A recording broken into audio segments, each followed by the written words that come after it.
Yeah, the article's got two components to it, Kaushal. The first is that Israel came to the United States early last year and asked for a series of weapons and help that would enable them to take out the Iranian nuclear complex at Natanz and perhaps some other Iranian facilities. They wanted bunker-busting weapons. They wanted refueling capability to give them the reach to fly from Israel to Iran.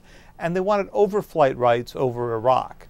Now, it was unclear to the White House whether they had actually decided to do this or they were simply in advanced stages of planning.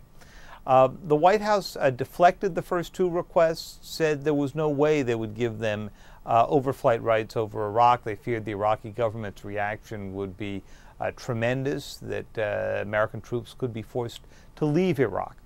But then they also offered a second argument, which was that the United States had expanded its own covert operations in Iran, and that the Israelis should wait and see whether that worked out in achieving the same goal without having an aerial attack.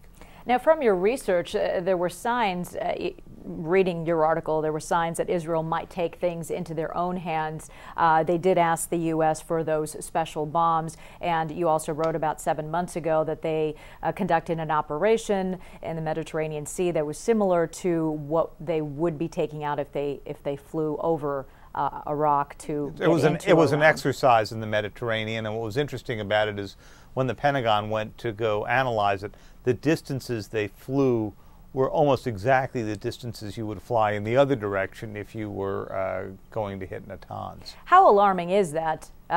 Could they carry this exercise out? I mean, Israel's military basically said if they did this, if they did an aerial attack, that it would set back Iran's nuclear program 2 to 3 years. That's what they said. The American estimates at the time were significantly more conservative. And you know, Kaushal, that's part of the calculus here. Because if you think that an attack like this would only set back the Iranian program a brief period of time, or would drive it deeply underground, out of sight, so that we would not see more of what they're doing, or would result in the international inspectors who were operating at Natanz being thrown out, then you have to ask the question, is it worth it? Now, if you're setting them back 5 years, it's a different calculation than if you're setting them back 5 months. And that's part of what was going on. The American interpretation of this was that the Israelis, with their current equipment, could not set them back as far as 2 or 3 years. Now, that may have changed if the Israelis have got a different plan or different equipment now.